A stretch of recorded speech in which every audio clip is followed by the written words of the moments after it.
Cease fire के बीच में Israel और हिजबुल्लाह में जंग जारी है। ताजा हमलों में इस्लामिक फोर्स ने इजराइल के बिन जबील में सेना को निशाना बनाया।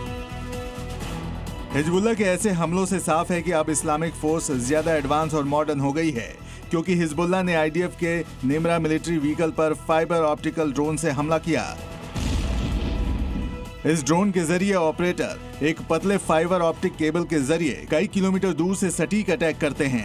हिजबुल्लाह एफपीवी ड्रोन से इजरायली सेना के बिल्कुल करीब से हमला कर रहा है, क्योंकि ये ड्रोन कम्युनिकेशन जैमिंग से प्रूफ होते हैं, जिनका लॉन्चिंग पॉइंट ढूंढना भी लगभग इम्पॉसिबल होता है।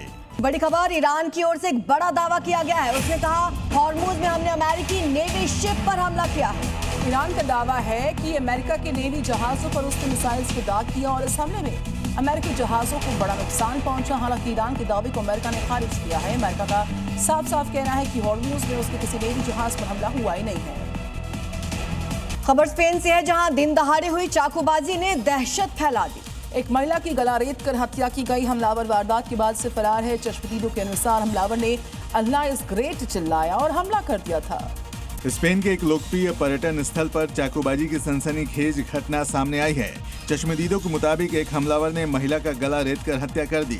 स्थानीय मीडिया रिपोर्ट्स के मुताबिक हमले से पहले आरोपी नर्वस नजर आ रहा था और उसने अल्लाह इज ग्रेट चिल्लाया। पुलिस ने अभी तक आरोपी की राष्ट्रीयता की पुष्टि नहीं की है।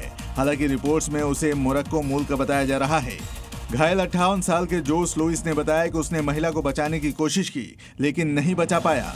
अमेरिका के एरिजोना में भड़की हिजन फायर ने भीषण तबाही मचाई है। करीब 400 हेक्टेयर जंगल जलकर खाक हो चुका है। आग इतनी तेजी से फैल रही है, राहत और एयर रेस्क्यू टीम में अलर्ट पर रखी गई।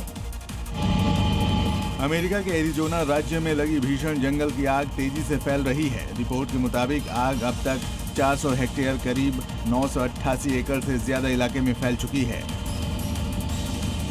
और अभी तक इस पर पूरी तरह काबू नहीं पाया जा सका है। हेजन फायर नाम की ये आग बके इलाके के पास से भड़की।